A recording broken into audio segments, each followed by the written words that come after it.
The impact of sugar on our health.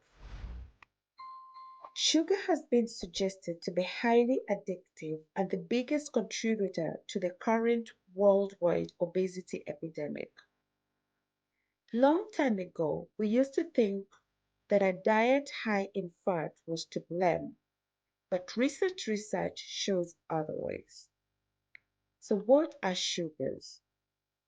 These are small carbohydrate molecules found naturally in a variety of foods.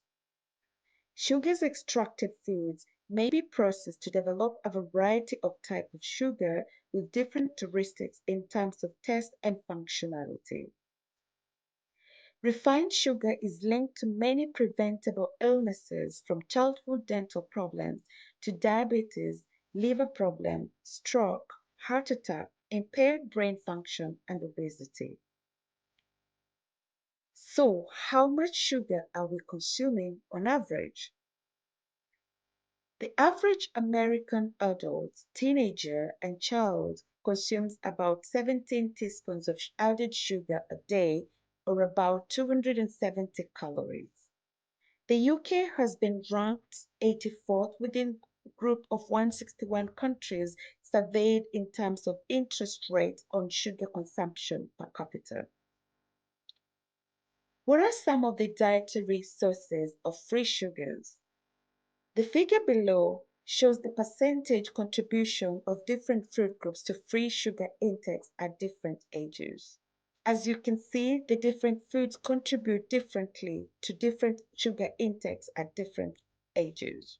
The evidence of free sugar and health. The key health issues associated with consumption of free sugars are dental caries and excess energy intakes, potentially leading to obesity and other cardiometabolic conditions. So let us look at each one of these conditions individually. Number one, dental caries. Dental caries or tooth decay develops when bacteria in the mouth metabolize sugars or other fermentable carbohydrates, producing acid that demineralizes the teeth. Tooth decay is still a major health problem in most developed countries, with the Oral Health Survey of 5-year-olds in 2019 in the UK showing that about 1 to 4 children have tooth decay. Extraction of decayed tooth is the most common cause of hospital admissions for young children in the UK. Number two, obesity and other cardiometabolic conditions. Because foods and drinks that are high in free sugars tend to be palatable and energy dense, they can promote excess energy intake.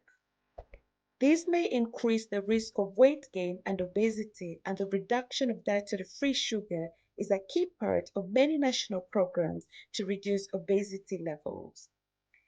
However, it is worth noting that energy balance and body weight are affected by many different factors at any individual and societal level, and so sugar intakes are only one of these.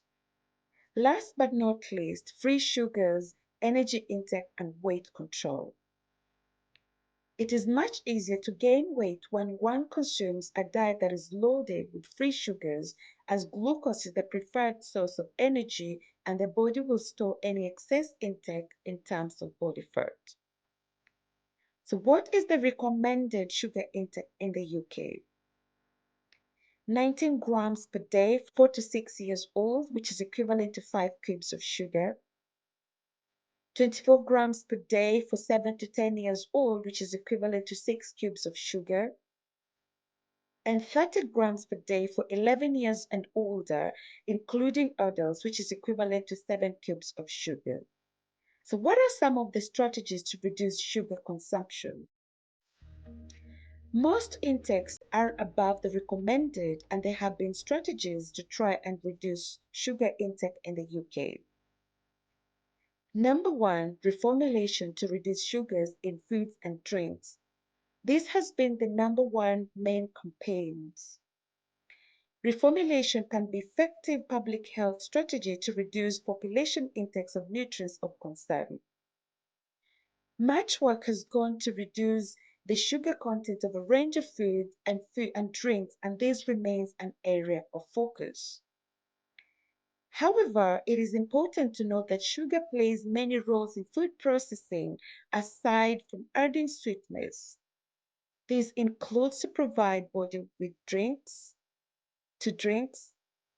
provide texture, structure, and mouthful to products, produce color and flavor when they react with other ingredients, preserve food, for example, jams and canned fruits and vegetables, react with yeast in fermentation, for example, raising, dough, and alcohol production, reduce the freezing point, which is important for production of softer ice creams, and increase the boiling point, which is important in the manufacture of sweets. In many cases, sugar cannot easily be replaced by a single ingredient in food, which can deliver all the same functions. Hence, the impact of sugar reduction on the calorie content of a product depends on what sugars are replaced with.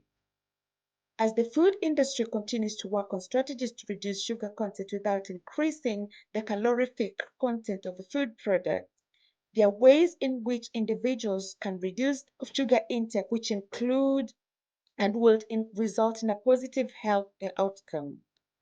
These include cutting back on sugary drinks, avoiding sugary desserts, avoiding sources with added sugar, eating whole foods, being careful with healthy processed snacks, limiting sugary breakfast foods, considering eating more protein, which is more satiating than both sugar and fat.